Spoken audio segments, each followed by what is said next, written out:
Good morning, good afternoon, everyone, everyone in the world. Welcome to our workshop on how to be an authentic when the world had other priorities. My name is Bost, and alongside Steve Costello will be your facilitators today. We are excited today to guide you through exploring authenticity in leadership and how it can enhance both your professional and personal life. So in my work life, I'm a strategy consultant and with passion for helping people with my miracle breath mastery that I developed to focus on enhancing mental clarity and emotional well-being through conscious breathing and some strategy helps. And you, Steve, thank you for joining me and to give this workshop, the first workshop together, but I think that it's not the last one, just the first. So please introduce yourself to the audience who didn't know you. So. Brilliant. Thank you, Anne. It's good to be here, of course. And yes, it's exciting that this is the first of a number of workshops that we will be offering. So who am I? What am I? Well, I've been around for a long time. I qualified originally as a personal development specialist working with youth and community groups, so community development and all of those things. And eventually, though, it became apparent that I already had counseling skills, but it became apparent that I needed to make more of my counseling skills. Therefore, I became a psychologist and ultimately I became a therapist. So that's what I do today. I'm a qualified coach, I'm a qualified therapist, and I work with individuals and groups, sometimes with corporate groups, sometimes with groups of like-minded individuals who have a particular need. It varies, it depends on who I need to work with. So my main interest is, as I said, I'm a psychologist, but I'm interested in cognition. That's a personal interest. It's always been an interest, cognition, what we know, what we think we know, and all of that stuff. I'm also very interested, and this is where I operate from, in positive psychology. So I focus on the positive aspects of human nature.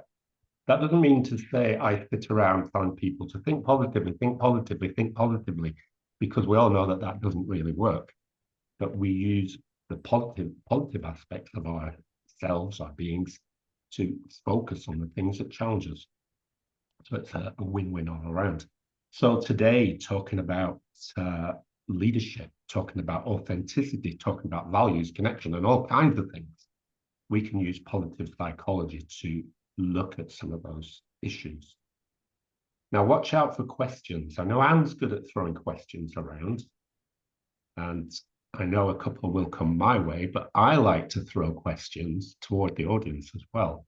So listen out for those questions because they are extremely helpful. They're illuminating. So watch out for them. So Anne, where are we going to start? What are we going to begin with?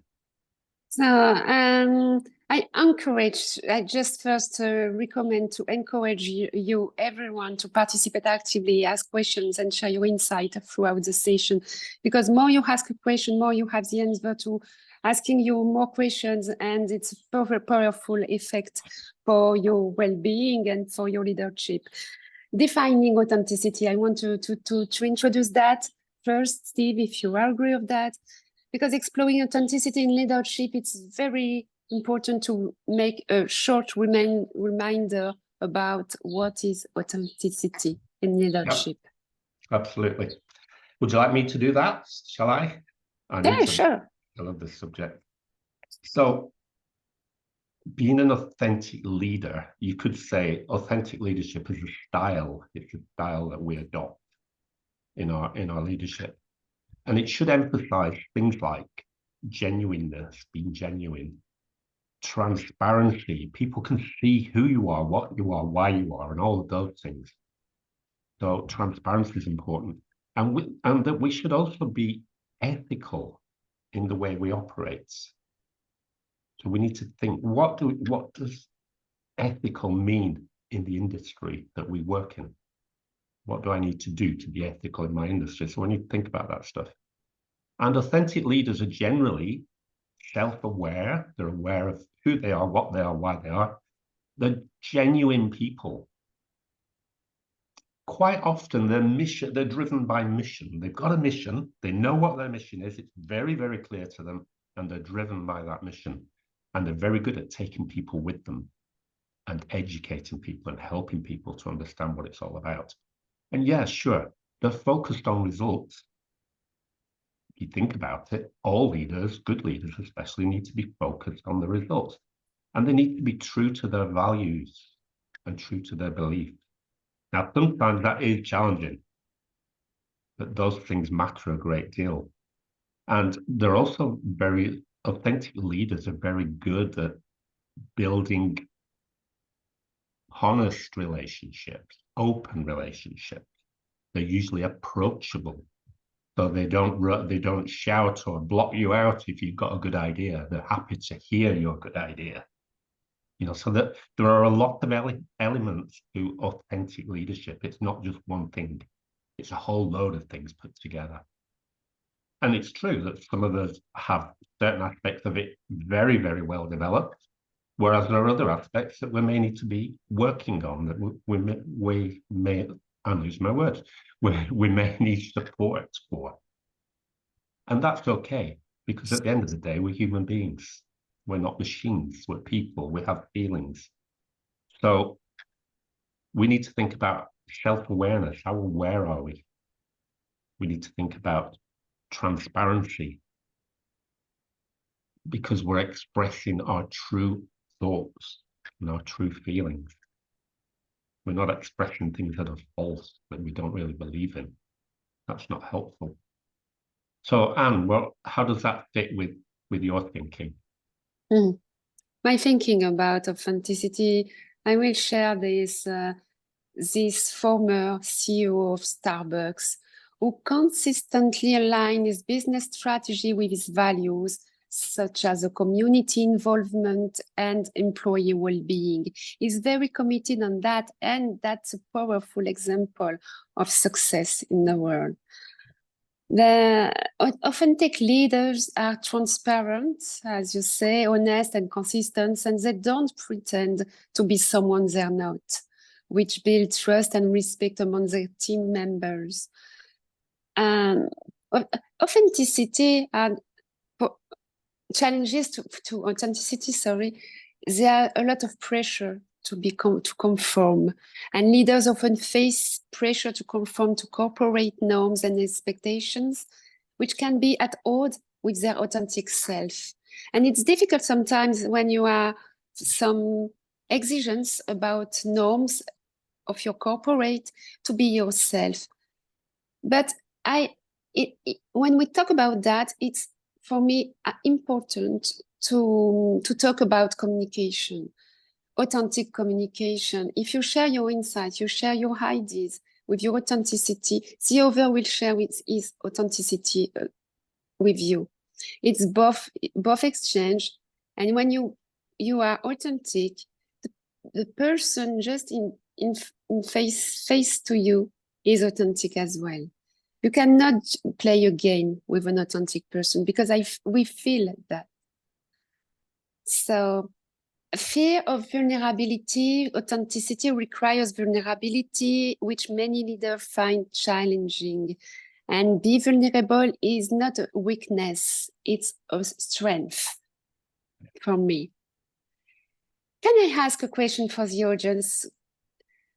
Can you think of a leader you admire for their authenticity? And what specific qualities or actions make them stand out? For this question, I share or think of Oprah Winfrey, whose leadership style is deeply rooted in her personal authenticity and values.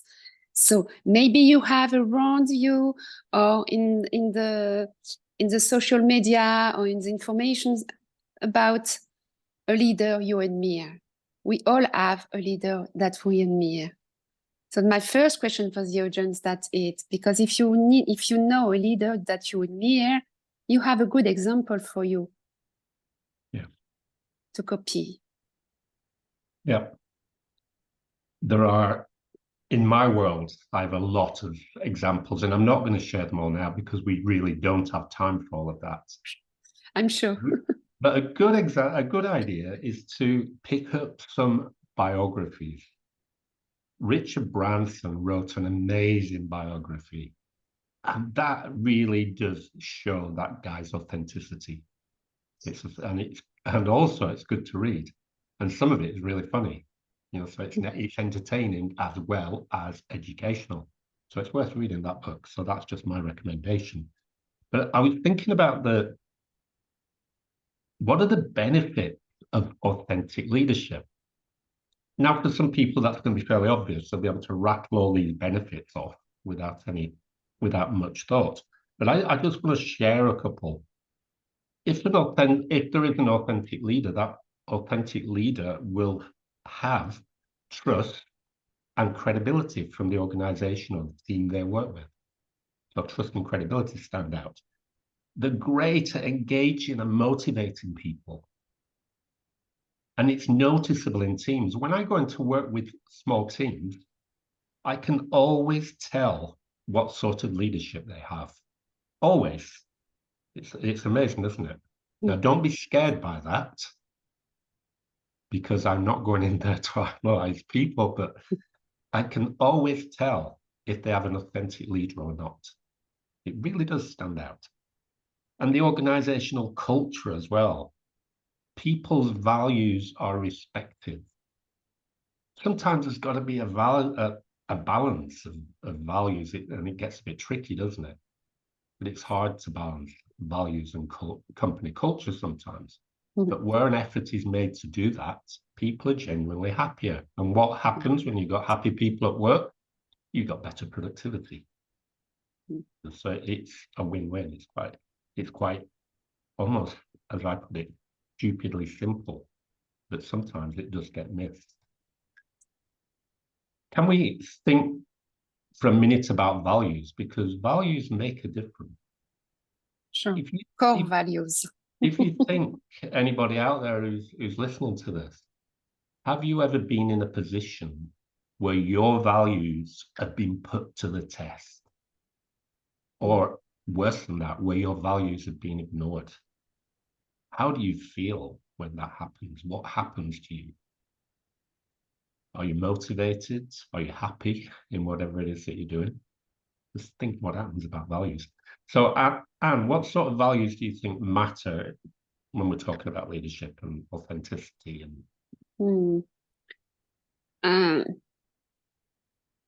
Why core values matters for me first. You see, your values guide your decision making.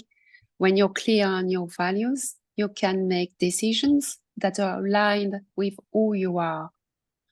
And they provide a sense of purpose, like living according to your values gives you a sense of purpose and direction. Let's take a moment, a quick exercise for you, for the audience. It's a powerful exercise. Write down 3 core values that are important to you. Try to identify 3 core values. And think about times when you felt proud of your decisions and actions. What values were you honoring in those moments? Because when you reflect on these values, you consider how they influence your leadership style. That's why I asked you, John, to put this simple exercise during this powerful workshop that we share. Because it's all about aligning actions with your values. When you take actions, it's important that it's according to your values. To lead authentically, your actions must align with your values. This alignment ensures that you are not only talking about your values, but also living them. You live your value. Every day in life, in your daily life, personal and professional, you live your core values. And if you value transparency, for example, make it a point to be open with your team and decision and change. Yeah, brilliant. So use your value as a compass and let them guide your decision, especially in difficult situations. And communicate your value. Share them with your team and explain why they are important to you. Yeah. And another question for my audience, for the audience, Steve, what are 3 the core values that you believe define you as a leader? What is the most important core value? And how do you make sure your action reflects this value, especially under pressure? That's a big one, isn't it? Under pressure. All kinds of things happen when we're under pressure. You know, That's so it. we've got to be very aware of that. What I want to do, so think about the exercises that Anne has just presented, and now, if you're watching a recording of this, might be a good time to hit pause whilst you go through those exercises, because what I'm going to do is share a list of 10 values. And in my work, I rely a great deal on evidence. So I look at research, and the practical exercises that I use need to be evidence-based. In other words, somebody somewhere has spent a lot of money, a lot of resources working out whether particular things work with groups of people or with individuals. So I looked at the research earlier today about values and tried to discover what the top 10 values were. And somebody I knew would have done it, had done the research and looked at the top 10 values. And they talked, and I'm not going to do them in order because they don't work in this order for everybody. So they include things like honesty, compassion, integrity, responsibility. What else have we got? Fairness, gratitude, courage, respect, humility is quite an interesting one, and tolerance. So that's 10 of the kind of top 10 values, but I played around with the order they came out in. How do you feel about those values? Do they fit? Do they work for you? Are they among your core values? It's an interesting exercise just to think about those. So I'll go through them again. Tolerance, humility. No, I can't even say the word. Tolerance, humility, and courage. Responsibility, fairness, and gratitude. Integrity, honesty, compassion, and respect. So it's quite an interesting list. How many of those relate to you? How many of those resonate? And I wonder if you can choose your own top 3 or top 5 from that list. Be quite interesting. Or have you got some that you think are core values that don't appear on that list? That can be an interesting discussion, something worth thinking about. Mm-hmm. So, Anne, where are we going to go to from here? So we're talking a little bit about values, but With evidence, I think that genuine engagement versus role-playing. I think that is the perfect place for that, because genuine engagement involves being fully present and authentic in your interactions with others. And it means listening actively, showing empathy, and responding honestly. So all about how values that we can find. Defining genuine engagement is very important. It's about building real connections rather than just going through the motions. yeah. So if you wish, I can continue about the characteristic for me for the genuine engagement. And it's about active listening.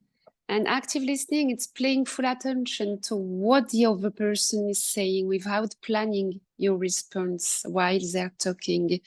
I think that it's very important when you listen to a person, to a manager, to a collaborate, to listen and to wait just 2 seconds before answer your response. Because I meet a lot of clients that they didn't think that they communicate, but they didn't listen to the person. So active listening is very important. and show empathy, because understanding and sharing the feelings of another person which foster deeper connections. Empathy, it's not be too much too kind. Empathy is just be transparent and see the feelings of other and be compassionate with the person. And the third characteristic for genuine engagement is authenticity. Being honest and transparent in your interactions, as you told that 10 minutes ago about authenticity. So what is your point about genuine engagement and the role-playing game? Excuse me. Just before I move into that, as I was listening to what you had to say, if you take the English word listen, L-I-S-T-E for elephant, N, listen, it can make another word. And the other word you can make with the letters of that word is silence. So that's something we need in mind. When we're listening, we need to be silent. If we're thinking about what to say, we're not listening. We're not engaged. If we're thinking about what we're going to have for lunch, dinner, or whatever, or the coffee we didn't have yet, we're not listening. If we're thinking about the task we need to get onto as soon as possible, we're not listening. So we need to find ways of developing a clear mind. I teach my clients a very simple breathing thing. So Anne's an expert on breath mastery and so on. But I teach a very simple mindfulness exercise. And what that is, somebody starts to talk, we need to listen to them. So we breathe in through the nose, we hold our breath, and gently we breathe out through the mouth. Same count for each breath. Some people are happy with 3 seconds, some people 4, some people 5, so it's what works for you. And by doing that simple breathing exercise, you're slowing things down, calming things down. You're not going to jump to any conclusions. You're just in the zone, in the place. And it's a great way to start the listening process. Very simple. But we have to practice it. Do or do not. There is no try.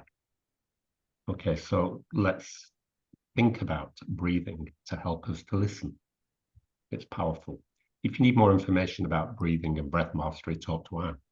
As I said, she's the expert on this one. So I'm sorry, Anne, you're going to have to repeat your question now because I went off about listening.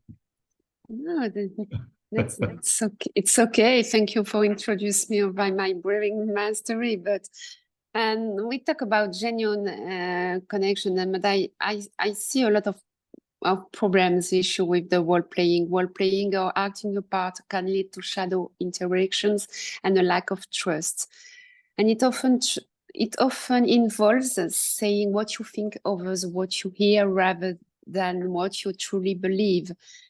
And this can create a disconnect between how you present yourself and who you really are, and which can erode trust over time. So in my work, I use strategy to foster genuine engagement. I encourage open dialogue, create a safe space where teams members feel comfortable sharing their thoughts and feedback. Be present, focus on the conversation at hand, minimizing distractions like phones, email, notifications for the social network, for example, and show appreciation, acknowledge the contributions and feelings of others genuinely.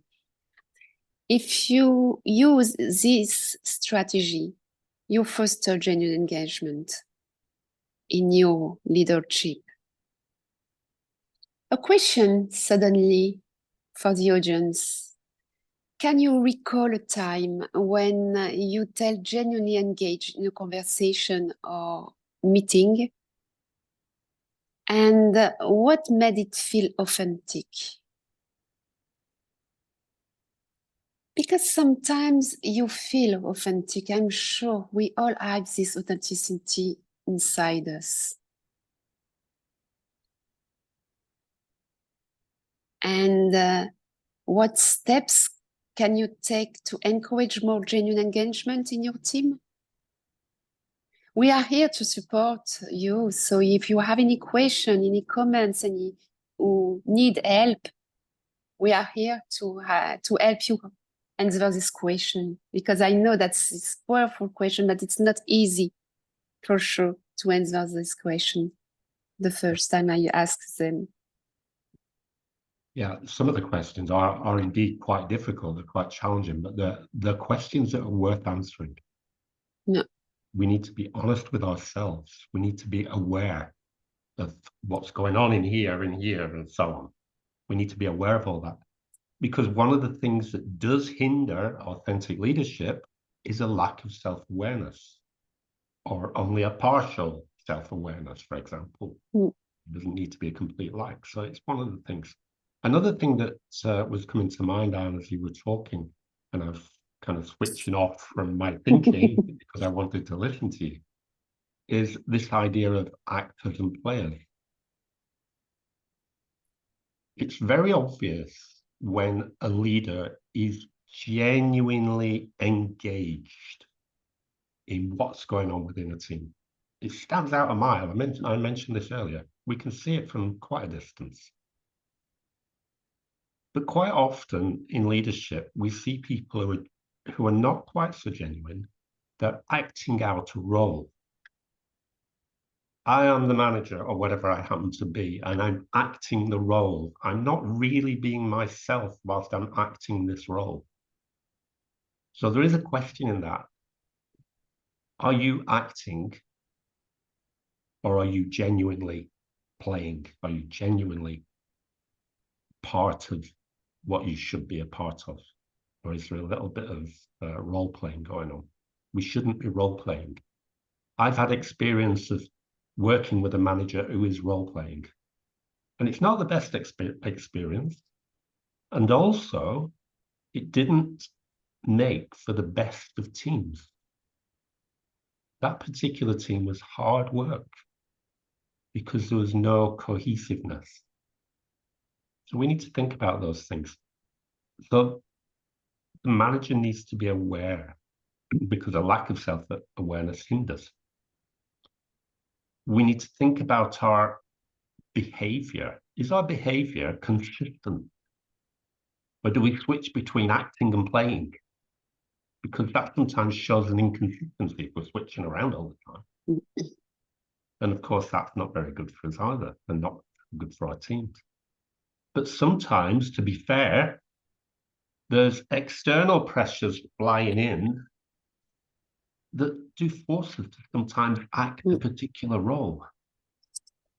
It's not a great place to be. Think about it. Has that ever happened to you? How do you feel when it did? How did you feel when it did? Notice the feelings in your body. Notice not just what you're thinking. How does it make you feel? When I talk about things like that and try and feel it, I often feel uncomfortable. Physically, I feel uncomfortable. Oh no, I'm not happy in this place. Just notice that, because one of the things that many of us are not good at is noticing what's going on in here, because we're too busy up here thinking things through and judging things and so on and so forth. So let's be curious about what we feel in our body as well, because that can be immensely powerful. And it can help teach us quite a lot of things as well. So perhaps a good exercise is to try and think about a time that you are pretty sure you were authentic, really authentic in a particular thing that was going on within the team. Note what it felt like. Make some written notes if you like. It's whatever's best for you. So make a few notes. And then think about the opposite. A time where you were pushed into a corner, perhaps, and you didn't feel very authentic. How did that feel? How did that work out? What was the impact on other people around you? Just consider those things. Don't judge them, just be curious. Put your curious mind into gear, because a curious mind is a great mind, and see what comes out. I am aware that Anne and I are kind of throwing a lot of exercises at you. But if you work with us as a team or as an individual, you get more time and not so heavy on what we're passing over to you. Because sometimes the best way we can tell you about what we do is by sharing perhaps more than we need to in any given time. So where shall we go now, Aaron? I'm interested at the moment in this whole idea of balance and harmony. Yeah. How many times do we hear work-life balance, work-life balance, work-life balance? And if I'm honest, it drives me nuts because hardly ever do I see a great description or a great answer or whatever to what we mean by work-life balance. What do we mean by that? And where does harmony come into it? It's important to remind people, the audience today, that being authentic and being a good leadership, it's not difficult, but it takes a little time and step by step to let your authenticity and your well-being first. Because when you are authentic, you feel better and you are in good health. You have a good feeling in your body. You are more healthy. So it's not just about success and make a great prosperity with your business and your team, is also for yourself. So it's a great reminder, I think. About passion, balancing personal passion and external priorities, for me it's important, because balancing personal passions with professional responsibilities can be challenging. Often, external demands from work or overcommitments can overshadow our personal interest and passion.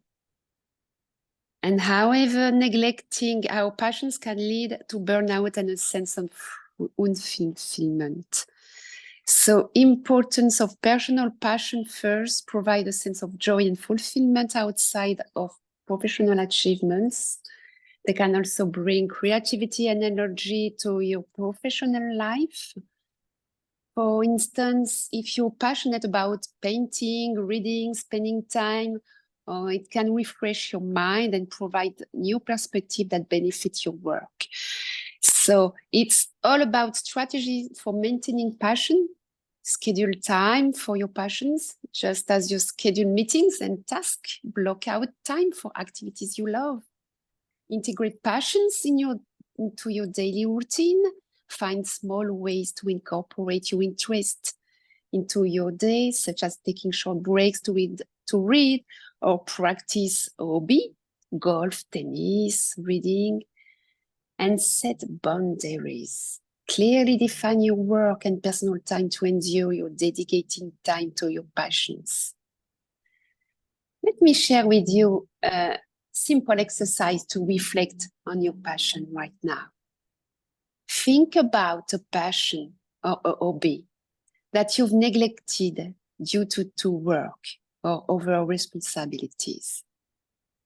What is the one small step that you can take this week to reintroduce it into your routine? Once you find it, try to step it and set your small step in this and see the difference in you. And send you your comment. I think that it's a powerful exercise. It takes 5 seconds to do that. And it's so powerful for your day, for your clarity. Yeah, absolutely. Here's an interesting thought about passion. And this is based on something that happened to me some years ago. I had a very clear passion for working with the families that I was employed to work with.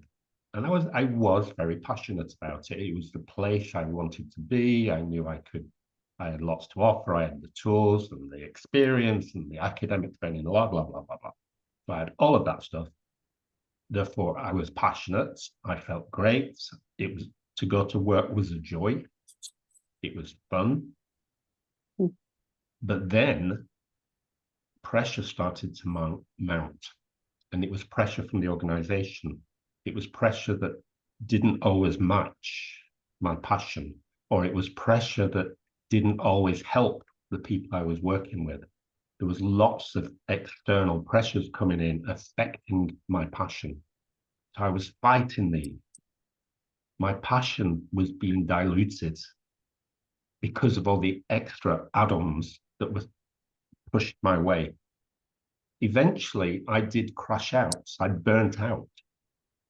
And I wasn't aware that I was burning out because I was too busy trying to keep my passion alive. And I was trying my best to ignore the other stuff, but that didn't work.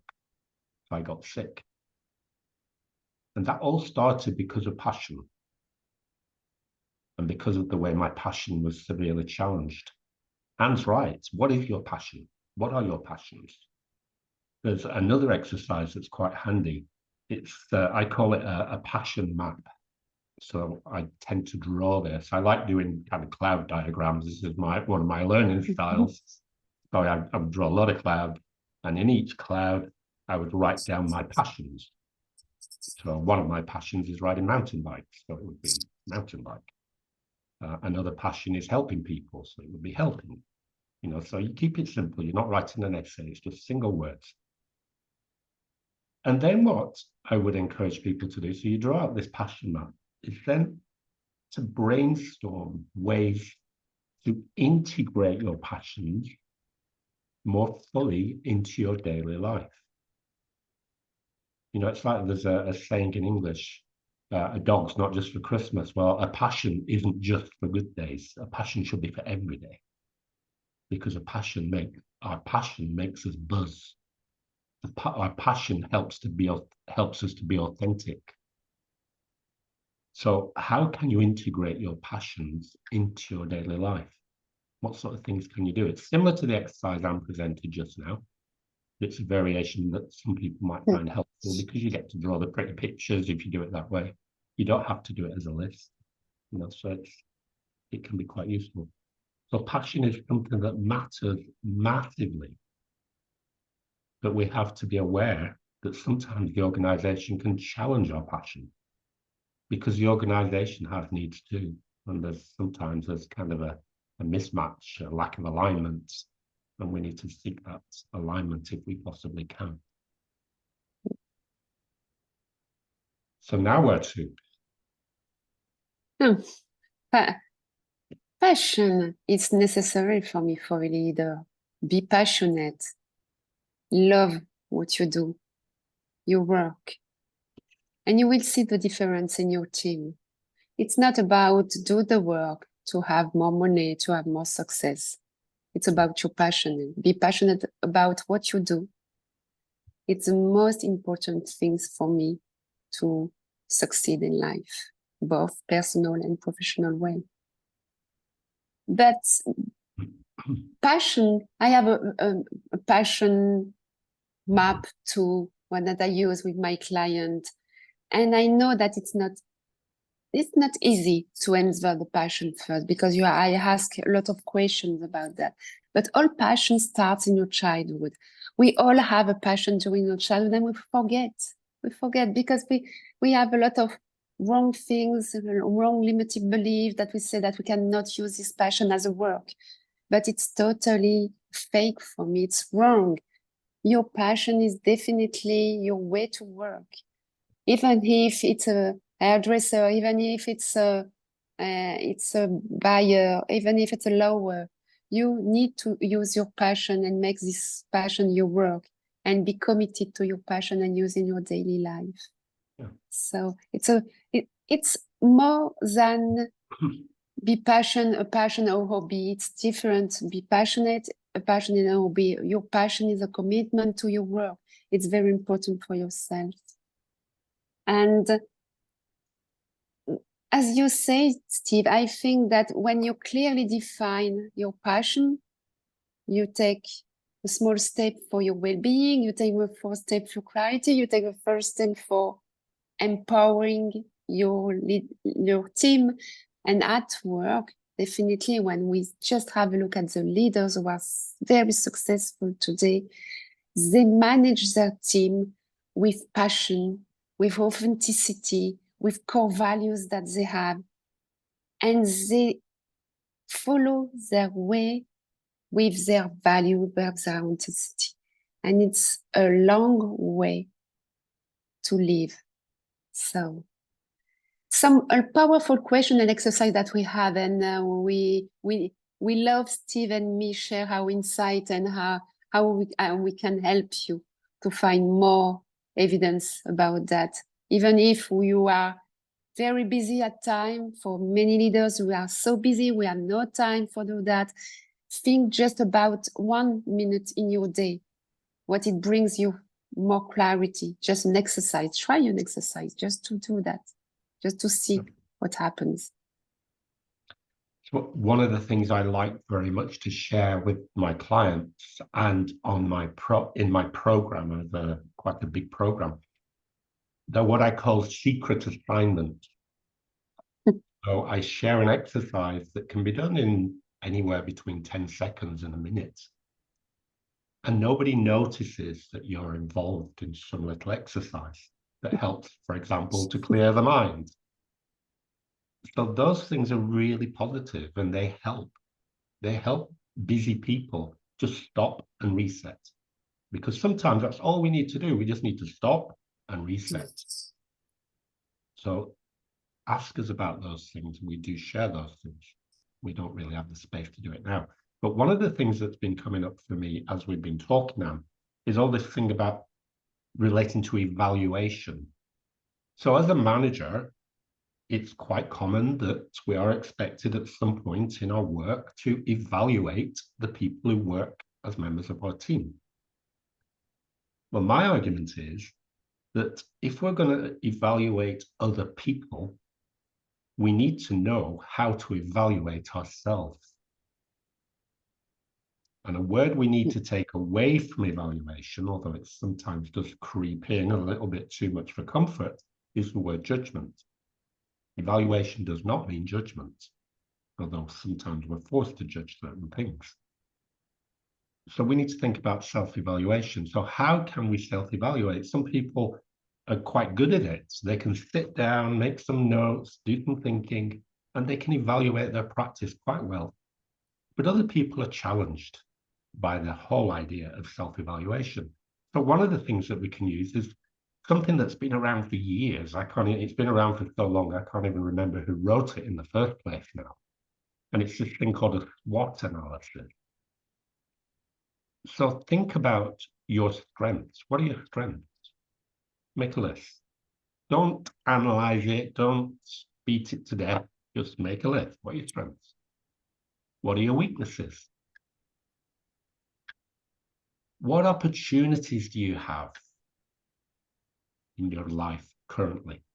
What opportunities are around? Doesn't mean you've got to go out and grab them all, but what's there? What opportunities do you have? You might have noticed that there are opportunities in your strengths, for example. You may have noticed that there are opportunities in your weaknesses. Oh, I'm not very strong in that particular area. There's an opportunity there to fix it, do something about it. What are the threats?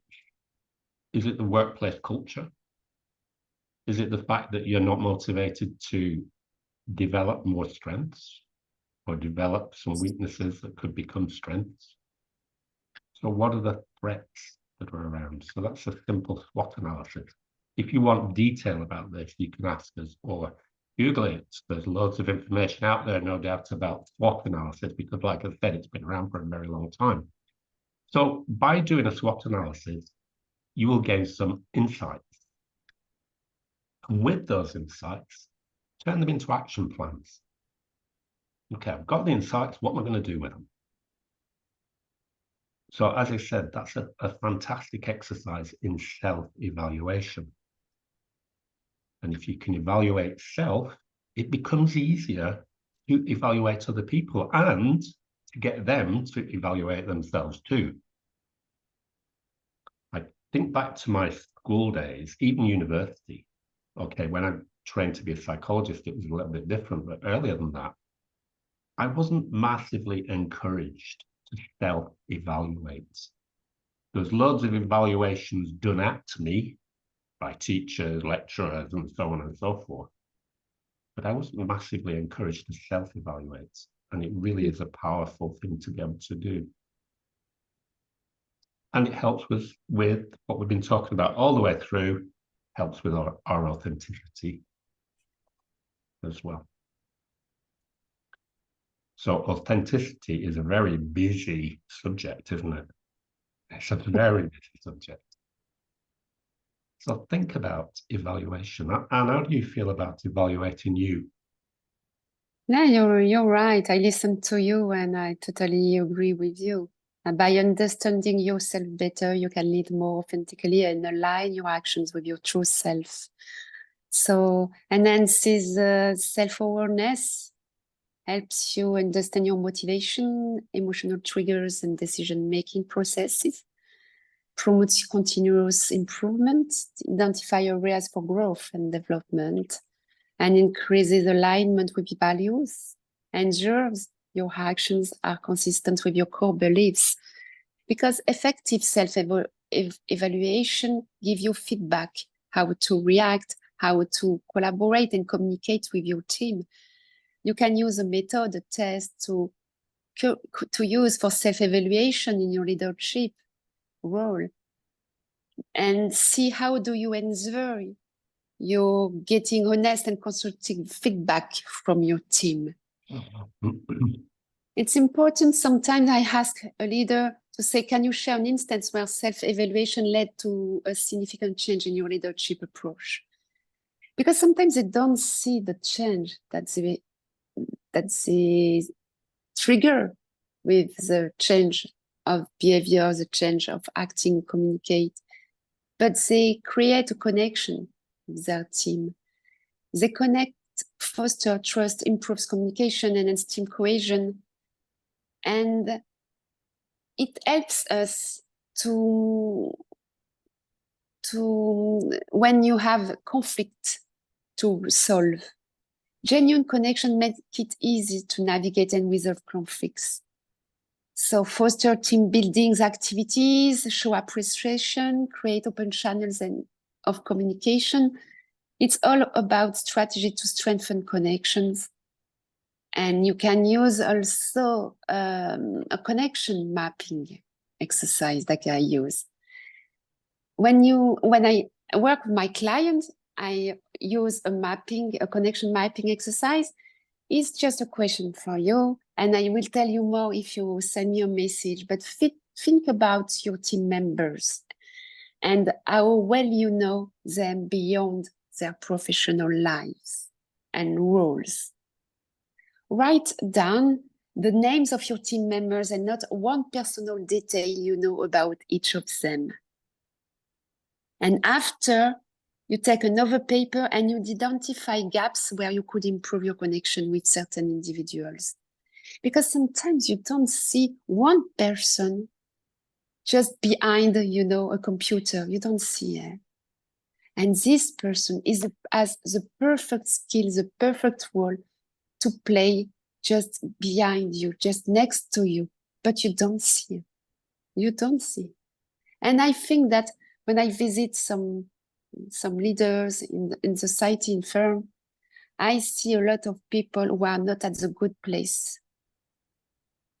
They are not at the good place. And when you make the evaluation, the self-evaluation and assessment, you see that the person has a passion and the commitment to do another work, but she don't believe that she can do that. So it's all about a vision and create connection, because I am sure that you will find in your team the best leader for the best product that you have, but you ignore for the moment. So it's very interesting how you can bring more success and with your team if you know the team. Yeah, absolutely. Couldn't agree more. That is absolutely perfect. Thanks, Anne. And I just want to jump. We're a little bit short on time, but that's not a big deal, because you can connect with us anytime. We do have other times that we can present workshops. We can do them live for you. We can do them in person even. It all depends on your needs. But here's something to think about. Thinking about, I mentioned earlier this whole idea of balance and harmony, work-life balance. A good way to look at your work-life balance is to create a wheel. Well, I call it a wheel. So draw a circle on a piece of paper. This is the way I do it. You don't have to copy me. You can do it in whatever way fits for you. And then put some categories into this wheel. It doesn't matter how much space you take up. You don't need a rule to measure them and all that stuff. So just draw some lines to make categories. And the categories will include work, your family, friends, your health, and your hobbies. And if you can think of any other things that you think are important, put them in. And then write into each segment what percentage of happiness, satisfaction you feel in relation to them. So I feel 100% happy that everything with my family is fantastic, for example. But you might not put 100, you might put 40. It's whatever you think is appropriate. So when it's not a hard and fast measurement, it's about 40%, about 50%. So how about your health, your personal health? Do you feel healthy? If you feel fantastically healthy, great, give yourself a big score. If you don't, be honest with yourself. Give yourself a lower score. And then when you're done scoring all these things, try and put them in an order. What I do for this is write at the side. So work is this much percent, family is this much percent. And ask yourself, where do I need to give some attention right now? One thing that we're not going to do, because it's not psychologically helpful, is to try and give attention to all the categories on the wheel, because that is going to hurt. It's going to kind of blow your mind in a kind of dramatic way. So what can you focus on right now? What needs to change? And ask yourself two questions.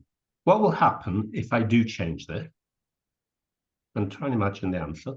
What will happen if I change this? Or what will happen if I don't? They are very simple questions. They're also very powerful. But what will happen if I do change something? What will happen if I don't change something? So we've spent almost an hour talking about authenticity. We've talked about passion.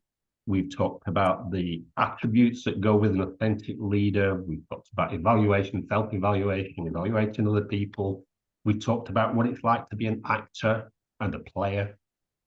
You know, you're acting a role, or are you actually actively involved in playing the way you need to be playing as a manager? And what about balance and harmony? We've talked a little bit about balance and harmony, although we've not dwelt upon it. Anne and I have produced a series of videos that relate to all the things we've talked about today. So you get a little bit more detail in these other videos. And you can find them on our YouTube channels. Or you can find them by visiting us on Facebook, or sending us an email, or visiting us and sending a direct message on LinkedIn. And I'm going to share a sheet in a moment with all that information on it. In the meantime, Anne, would you like to finish off for us? It's just a great remember. Leading authentically means be true to your values, fostering real connections and making time for what you're passionate about. Thank you, Steve, for this workshop, for your valuable contributions today. We hope you leave here with a clear understanding of how to lead authentically and a renewed commitment to balancing your personal and professional priorities. And of course, if you're interested in further exploring these topics, I recommend checking out also the book Dare to Lead by Brené Brown for the Authentic Leaders by David Irvine. And feel free to reach out to form additional resource or follow-up discussion. We look forward to continuing this journey with you. Stay connected for future program, individual consultation, workshops. Let's keep the conversation on authentic leadership going. And ready to take, if you are ready to take the next step, book a call or an email with us to explore how you can integrate these strategies into your leadership practice. Perfect. Thank you, Anne. And thank you to everybody out there. And remember, there is no such thing as a bad question. The only bad question is the one that you didn't ask.